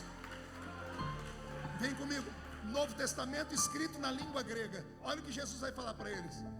Eu enviarei para vós um outro Consolador. A palavra outro Consolador no hebraico é, vou enviar para vocês um gêmeo meu. Entendeu? Um gêmeo. Vou mandar para vocês alguém idêntico a mim. Ele não é maior do que eu e tampouco menor do que eu. Eu e ele somos um. Eu vou enviar para vocês um outro, um igualzinho a mim. Ou seja, a minha presença vai ser plena, porque ele descerá com um documento, a minha autorização. Ele tem a minha procuração. Ele estará convosco, porque eu vou estar sentado no meu trono, esperando vocês. Desde que o mundo é mundo, a Trindade Divina vem intercalando, de Gênesis até Malaquias, as primeiras 5 dispensações da Bíblia. Inocência, consciência, governo humano, era patriarcal e lei. Quem dominou a terra foi Deus Pai. Em Malaquias, Deus Pai vai ao céu. 400 anos depois vem Jesus, Deus Filho. Deus Pai permanece lá, Deus Filho vem. Jesus fica 33 anos e meio conosco. No final ele volta para o céu e envia o Espírito Santo. Nunca a raça humana ficou abandonada. Porém, cada um teve o seu tempo. Jesus está aqui? Está, mas representado pela presença do Espírito Santo. Então quem é que está aqui entre nós? O Espírito Santo. Roberto, mude a música. Você conhece Ele? Ele não é um vento, Ele não é água, Ele não é fogo, Ele não é óleo. São símbolos dele. O que o vento faz, Ele faz, Ele projeta. O que o fogo faz, Ele burila, Ele purifica. O que a água faz, Ele lava. O que o azeite faz, que é separar, consagrar, Ele faz. Mas isso são símbolos. O Espírito Santo não é uma coisa, Ele não é algo, Ele é alguém. Anote isso, vou falar de novo. O Espírito Santo não é um fantasma, não é um corpo etéreo, esfumaciado, translúcido, como se fosse o filme Poltergeist. Não, o Espírito Santo não é uma coisa. Eu, jovenzinho na igreja, tive a oportunidade de pregar num culto e levei minha mãe. Minha mãe não era crente, e ela foi para me ver pregar. Eu era uma coisinha desse tamanho assim. E eu preguei, sempre pentecostal, né? A irmã que colocou a gravata em mim, uma gravata de crochê, ela apertou tanto, e eu fui gritando, eu fui ficando roxo, azul, vermelho. E foi aquela alegria. Cheguei em casa, falei: e aí, mãe, gostou? Ela disse: menino, você tem o dom. Glória a Deus, né, mãe? Ela falou assim: só me explica uma coisa. Eu falei: o que, mãe? Por que tem umas horas lá que você ficava meio valente? Como, mãe? Você batia o pé, dava uns golpes assim, você foi ficando vermelho. O que era aquilo? E eu, inexperiente, olha o que eu falei para minha mãe. Falei: ah, mãe, aqui tem, nós que é crente pentecostal, tem uma hora do culto que tem um trem que pega nós. Tem um trem que pega nós. A minha mãe botou a mão no queixo. Olha o que a dona Lúcia soltou. Já sei. Foi o que, mãe? É encosto. Eu falei: não, mãe. Ela falou: não, ali na casa da benzedeira, que é a dona Tereza, tem uma menina que recebe umas coisas lá também. Não, mãe, não é encosto não. Eu falei: meu filho, o que é? Eu falei: eu vou descobrir e volto. Passei a semana inteira correndo atrás de presbítero, pastor, professor de escola dominical. Eles me ensinaram. Eu falei: mãe, senta aqui que eu vou ensinar a senhora. O que foi? Não era encosto. E eu já pedi perdão para Jesus. Por quê, meu filho? Porque eu falei que era um trem que me pegava. E não é um trem, meu filho? Eu falei: não, mãe. Eu falei: o que é? É alguém. Ela disse: como assim? Eu falei: mãe, aqui dentro mora alguém. Chamamos ele de Espírito Santo. Ele é querido, ele é meigo, ele é um cavalheiro, ele é um gentleman, ele é doce, ele é suave, ele é respeitoso. Ele jamais desceria num centro de feitiçaria, porque em centro de feitiçaria é tudo sujo. Ele não desce sobre sujeira. Lá só tem cavalos. Cavalos podem ser domados, podem ser montados. O Espírito Santo só desce sobre ovelhas. Ovelhas do pasto do sumo pastor. Esses espíritos em centros de feitiçaria dominam a mente das pessoas. Quando as pessoas caem em si, elas dizem: quem sou eu? Onde estou? O Espírito Santo jamais fará isso. Ele trabalha em conjunto com o ser humano. Ele está dentro de você, mas ele não faz nada que você não queira. Mas ele pode te ajudar a conhecer melhor Jesus. Por exemplo, se você começar a orar agora, vai acontecer com você o que está acontecendo com o irmão do seu lado, chorando. Por que tem gente chorando? Porque são sensíveis. E por que tem algumas pessoas que estão me olhando com o olho seco, parecendo olho de sapo que morreu no dia de enchente? Simples, não conseguiram atingir esse nível de sensibilidade. Não basta entrar na igreja, tem que entrar no culto. Paulo ensina: quer entrar no culto? Funciona assim. No culto, uns têm cânticos, outros têm testemunho. Mistura o cântico com a palavra, e vocês saem da terra e entram nas regiões celestiais. E o que acontece nas regiões celestiais? O crente batizado com o Espírito Santo recebe uma chave, e lá ele tem acesso a um armário que tem 9 prateleiras. Ao abrir o armário, ele tem acesso ao que está em cada uma das prateleiras. 9 dons do Espírito Santo: dom da palavra, dom da sabedoria, dom da ciência, dom de variedade de línguas, dom de interpretação de língua, dons de curar os enfermos, dom de operação de maravilhas, dom da fé, dom de discernir os espíritos, dom da profecia. Nós não temos mais, porque nós não conseguimos sair da terra, não entramos mais nas regiões celestiais.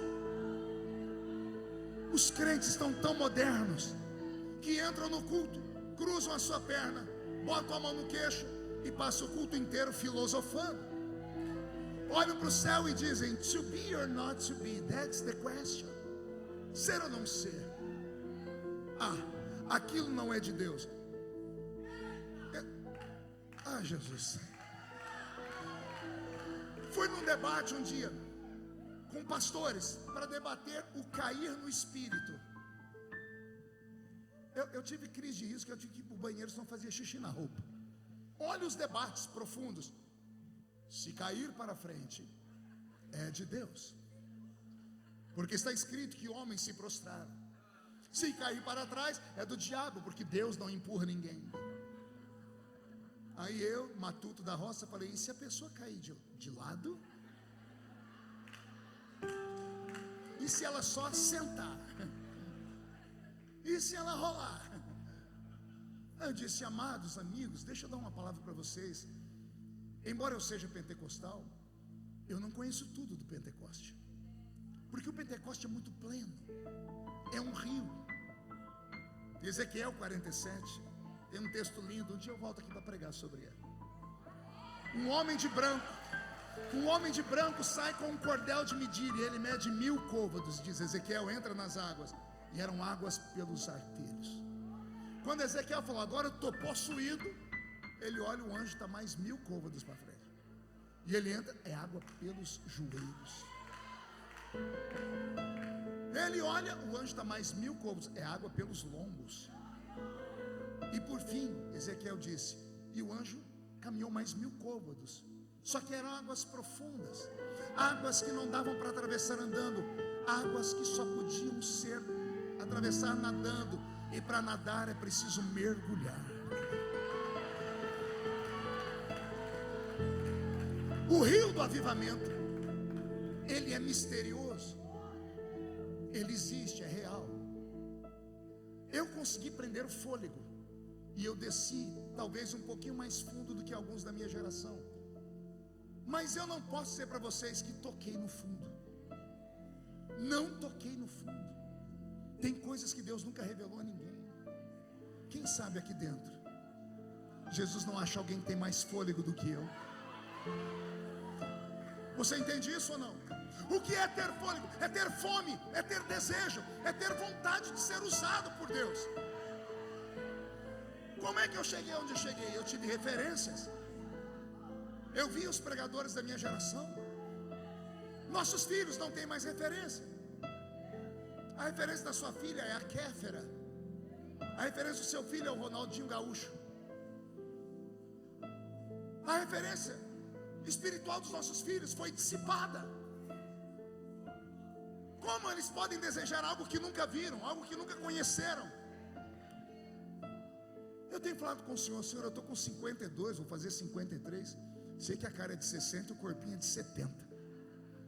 Porque não é você, bocó.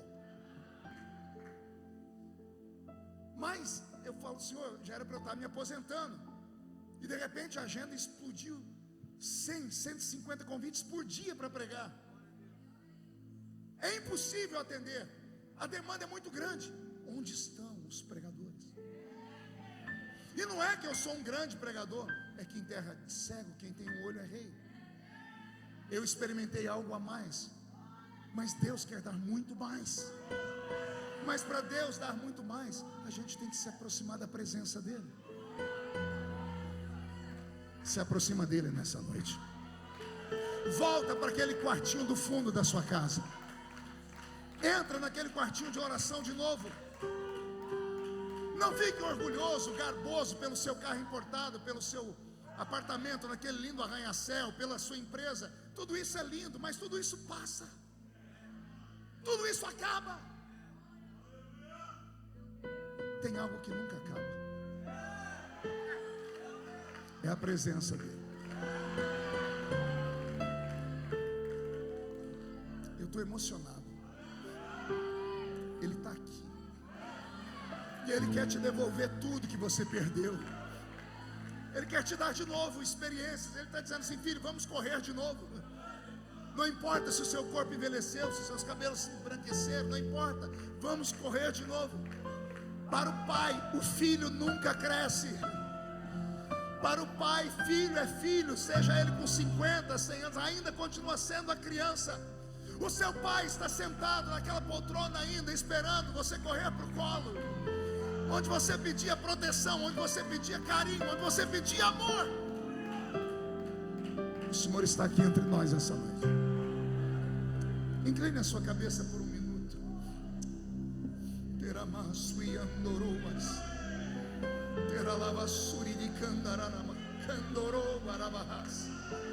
Se é verdade que eu estou pregando, Senhor, envia um vento de avivamento nessa noite.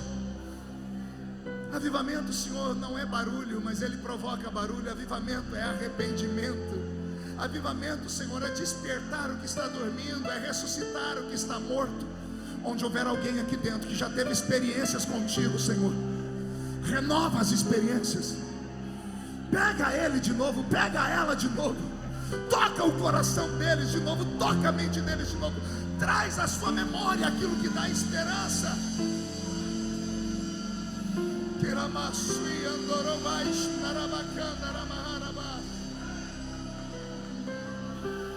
Ah, nosso amigo, Santo Espírito,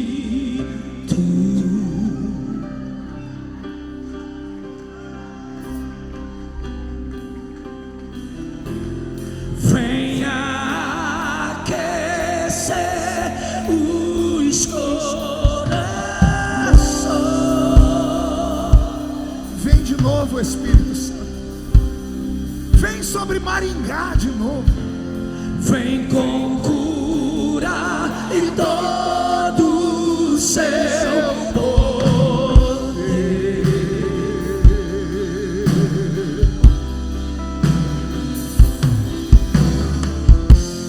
Vem manifestar os teus sinais.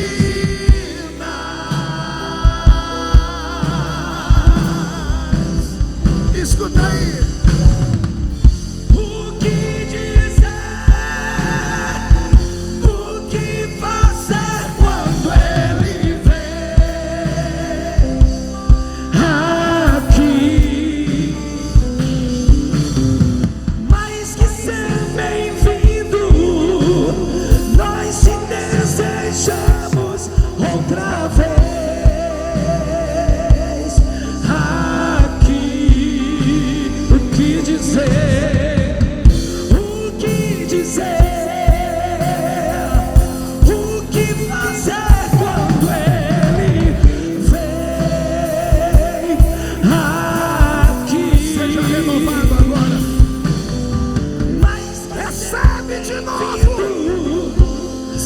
Batizado com o Espírito Santo outra vez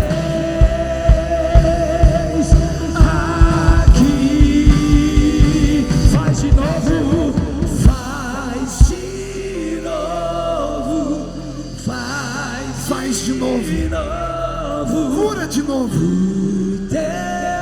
revela de novo, levanta uma geração profética de novo. Faz de novo, o teu povo clama-te mais uma vez. Faz de novo, pede Maringá, pede Maringá, faz de novo, clama-te mais uma vez.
Senhor, transforma esta linda igreja em um oceano nesta noite. Nos ajuda a mergulhar no seu oceano. eu navegarei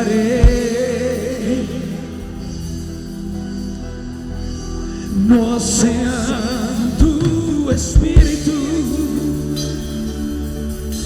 Feche os olhos e ali adorarei.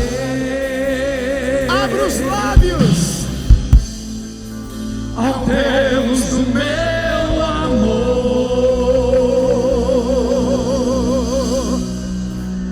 Eu adorarei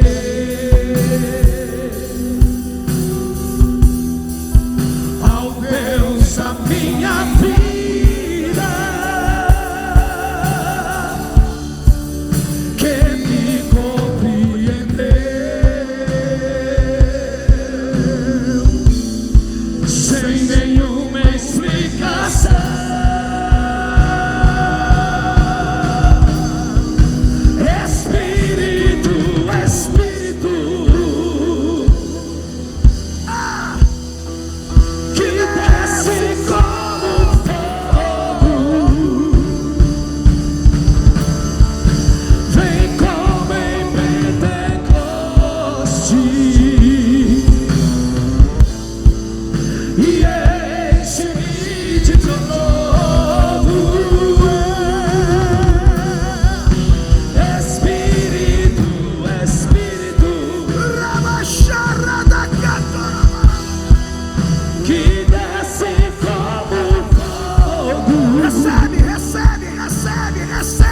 Seja batizado, seja Pentecoste,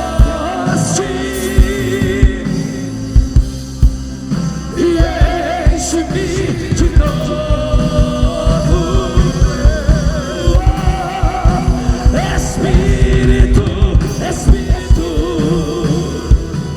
não vos deixarei órfãos, que desce como fogo.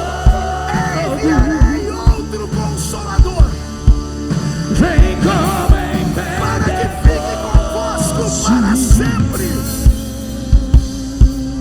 e enche-me de novo.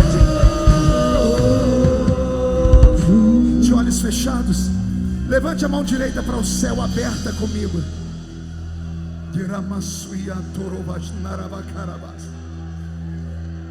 Diga em nome de Jesus: todos os demônios que roubaram a minha sensibilidade, a minha santidade, a minha fé, os meus dons, eu ordeno, não estou pedindo, eu estou ordenando. Venha para a palma da minha mão agora, feche a sua mão com autoridade, segure, é um ato profético. Eu vou contar até 3, nós vamos jogar no chão e vamos pisar em cima. E vai se cumprir Lucas 10:19. Vos dei poder para pisar sobre serpentes e escorpiões, sobre todo o poder do diabo, e nada fará mal a vocês. Depois que pisarmos, nós vamos abraçar pelo menos umas 2 pessoas, porque quando 2 ligam na terra, é ligado no céu. E nós vamos dizer uns aos outros: o Espírito Santo está conosco ainda, e haverá um avivamento em Maringá. Você nunca mais será o mesmo. 1,5, sua família sentirá orgulho de você de novo. 2, quem viver verá, para ver o que Deus fará na sua vida depois desta noite. 2,5, esse ministério será sacudido por milagres. 2,75, Maringá será chamada de capital do avivamento do estado do Paraná. 3, jogue no chão, pise em cima, abrace 2 pessoas. Eu não sou daqui, pra casa voltarei. Ele vem me buscar e com ele eu irei. Eu não sou daqui, pra casa voltarei. Ele vem me buscar e com ele eu irei.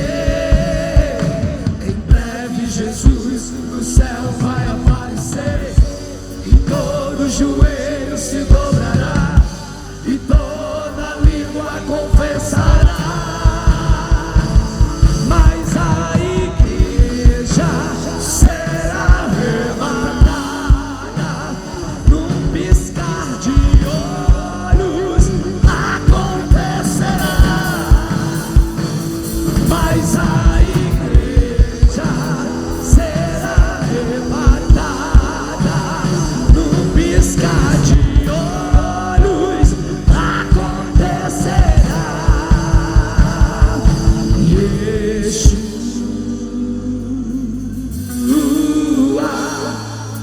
Messias aguardar, Ele vem me buscar.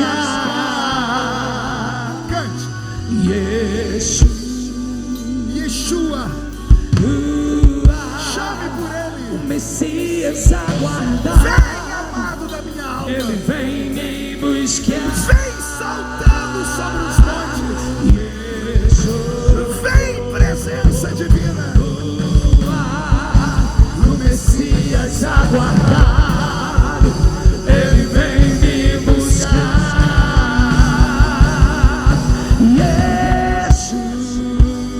Bem forte para encerrar.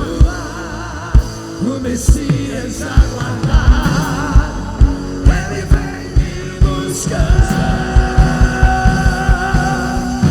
Em breve Jesus do céu vai aparecer, e todo joelho se dobrará, e toda língua confessará. Mas aí já será arrebatada, num piscar de olhos acontecer. Mas a igreja Será num piscar de olhos acontecerá. Quem pode aplaudir?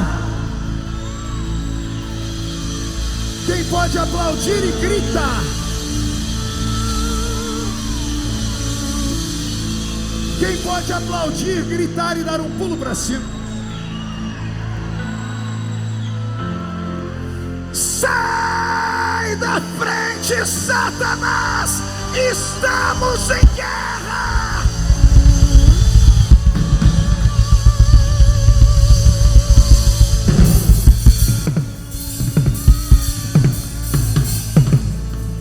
Amém. Murche a barriga, estufe o peito. E olhe nos olhos da criatura do seu lado. Se o olho dela não tiver vermelho, enfie o dedo no olho dela.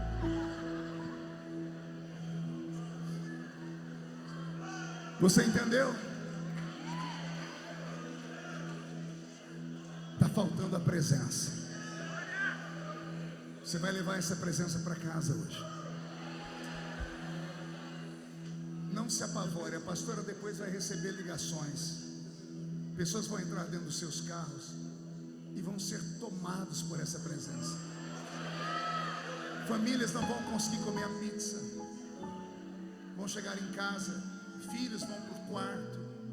Vai haver uma busca. E aquele que procura, acha. Aquele que pede, recebe. Aquele que bate a porta se abre. Perca tudo, só não perca a presença dele. Feche os olhos um minutinho. Será que tem alguém nessa noite que há muito tempo não entrava num santuário? Veio atraído pela propaganda, veio pela insistência da família ou do amigo, veio por curiosidade. Fazia muito tempo que você não via uma igreja, porque a última vez que você falou com um amigo, disse: eu não piso mais em igreja nenhuma. A ferida causada pela religião, ela é praticamente incurável. Quando aqueles que deveriam nos proteger nos machucam, a gente perde o centro da fé. Mas Jesus nunca te magoou. Os homens te magoaram. E tudo que Ele falou para você que ia fazer na sua vida, Ele ainda vai fazer. Nenhuma das promessas caíram por terra. As orações dos seus avós, dos seus pais ainda permanecem diante do Senhor. O problema é que quando você saiu daquele ministério, você foi excluído. Mateus 16, quando dois desligam na terra, é desligado no céu. Por isso, você só pensa em morrer, em matar ou se matar. O diabo tem pressa em te ver sair dessa vida, porque ele sabe que você tem promessas gigantes. E se Deus fizer o que Ele tem para fazer na sua vida, ninguém te segura. Você ainda vai ser pastor, rapaz. A senhora ainda será a resposta profética para a sua geração. Mas para que tudo se cumpra, você tem que dar um passo de humildade e voltar para Jesus. De que jeito, pastor? O velho corredor da igreja, o velho altar te esperando. Mas tem aí, pastor, é preciso você tem que se desligar do orgulho. Pastor, mas e se eu for e não ficar firme? Você tem bola de cristal por acaso? O ontem não existe, o amanhã não chegou, só temos o agora. Se você voltar para Jesus hoje, nós vamos orar para Jesus devolver tudo que foi roubado da sua vida. E Deus pode te levantar como o maior profeta da sua geração. Tem coragem de sair do seu lugar e vir aqui? A igreja está orando, de olhos fechados. É uma guerra. Isso. Segure as palmas, segure. Só vá orando, Isso. Já tem gente vindo chorando. Venha, estamos te esperando. Abra os corredores aqui, deixa as pessoas passarem. Isso. Glória a Deus. Que lindo, que coragem. Parabéns. O diabo está furioso. Ele perdeu mais uma vez. Volta hoje. Dá uma nova chance para que o Rei dos Reis transforme a sua história. Tente praticar o perdão com aqueles que te machucaram. Enquanto meus irmãos estão vindo, voltando, será que tem alguém no nosso meio que não é evangélico, que é amigo, é parente dos evangélicos? Você vive dizendo para todo mundo: o dia que Deus me chamar eu vou. Amigo, o que você está sentindo, será que não é uma chamada? Você está com frio na boca do estômago, seus olhos estão marejados em lágrimas, você está com o coração acelerado. Você nunca sentiu o que você sentiu aqui nessa noite. Você já foi em lugares terríveis. O que é isso, pastor? É Jesus te chamando. Vem, entregue a sua vida para Jesus. Vem aqui à frente. E essa igreja vai orar por você. Isso. Já tem pessoas vindo. A igreja orando, a igreja orando, a igreja orando, a igreja orando. Isso. A igreja está em silêncio, mas o céu está fazendo festa agora. Tem barulho de espada aqui em cima. Anjos e demônios, pastora Kátia, estão brigando aqui em cima. Isso. Mais alguém? A porta vai fechar. Mais alguém? Estenda as mãos para cá, igreja. Ainda tem pessoas vindo. Isso, filha, venha mesmo. Às vezes a igreja espera de nós o máximo. Deus é tão bom que Ele espera só o mínimo. O mínimo. Senhor, nós colocamos nas suas mãos essas vidas preciosas, de adolescentes a anciãos, de obreiros a membros da sua casa. Estão aqui voltando, estão entregando a vida para Ti, Pai. Levanta uma muralha de fogo ao redor deles. Torna eles invisíveis aos olhos do mal.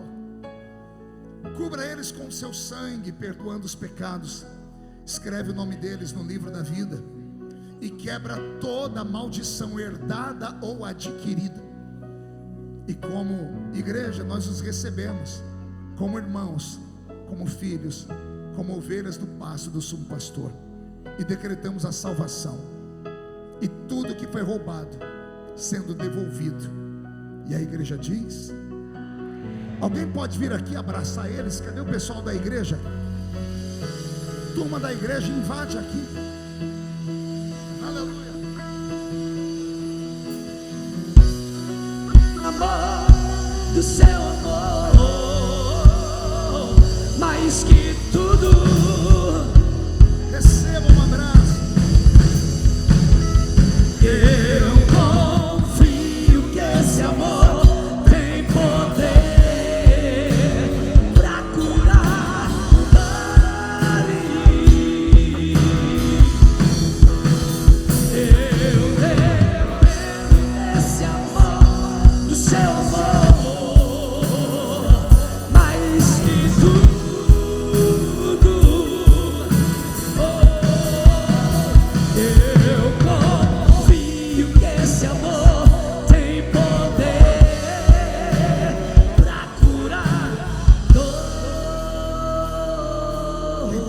aplaudir mais uma vez.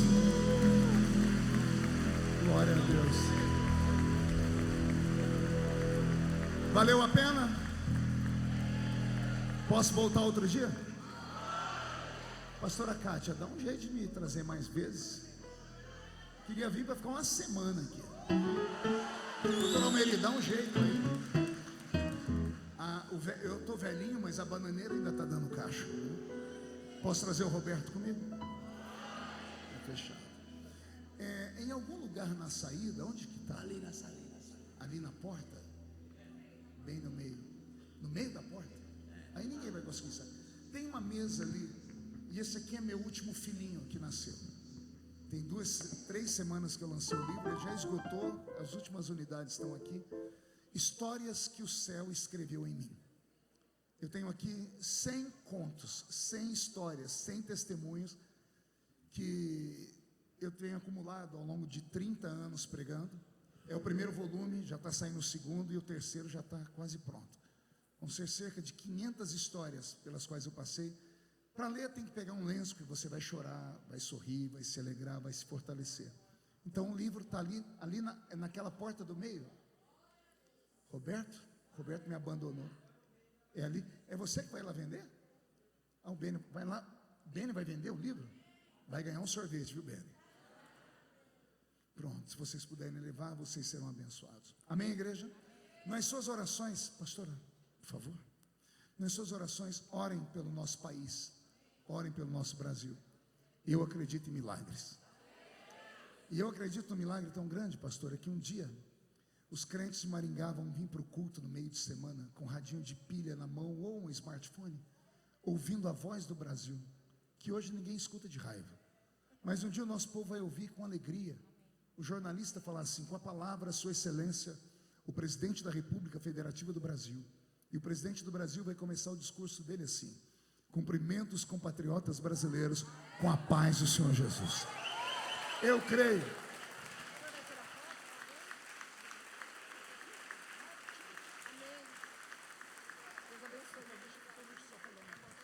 A pastora me colocou numa prova. Ela perguntou se eu tiro foto, né? Tiro. Os irmãos que forem tirar foto aqui, então faz o seguinte: já pega o seu telefone e deixe no selfie. Sabe o que é selfie, né? É a câmera virada para você mesmo. Porque eu faço a foto. E eu faço rapidinho, então eu tenho mais prática. Então pode vir aqui, eu atendo os irmãos aqui, tá bom? Deus abençoe. Obrigada, pastor. Deus abençoe. Amém, amados? Deus abençoe a vida do pastor Marco, de todos que esteve aqui conosco. Sem mais, né? Acabou. Amém? Acabou, não tem mais o que falar. Uma salva de palmas para Jesus. Antes de eu orar aqui, aquele irmão ali, ó, que aceitou Jesus, esse aí, ó, você que voltou para o Senhor, assim te diz Deus, hoje cadeias do inferno quebra. E Deus manda dizer para você contar os dias, que uma grande vitória chegará na tua vida. Uma restituição, o diabo vai ter que devolver. Ele vai ter que devolver, filho. E a depressão que te rodeava, hoje Deus está arrancando do teu caminho. Quero agradecer a todo mundo, amém, gente? Oremos. Senhor, meu Deus e meu Pai, muito obrigado por essa noite maravilhosa, Pai. Obrigado, Senhor, em nome de Jesus, por tudo que o Senhor fez aqui e principalmente pela Tua presença e pela Tua palavra, Pai. Deus amado, Deus querido, quero Te louvar, Senhor, por tudo. Leva Teu povo em paz, livra do assalto, do sequestro, do bandido, do homem mau, do homem maligno. Livra, Senhor. Se eu esqueci de alguém, Pai, o fluxo digital que esteve aqui conosco, a mídia, abençoa todos, ó Pai, que trabalharam na Tua obra. Abençoa que os músicos, Pai, todos que estiveram aqui, Pai, os pastores, todos, de todas as igrejas, Pai, todos que estiveram aqui, muito obrigado, Senhor, por essa noite, amém, amém, igreja? Faz a conchinha assim, ó, que o grande amor de Deus, a graça de nosso Senhor e Salvador Jesus Cristo, e as doce consolação do Espírito Santo, esteja com a amada igreja, diga, amém. Está encerrado, igreja, hoje não tem oração, mas domingo...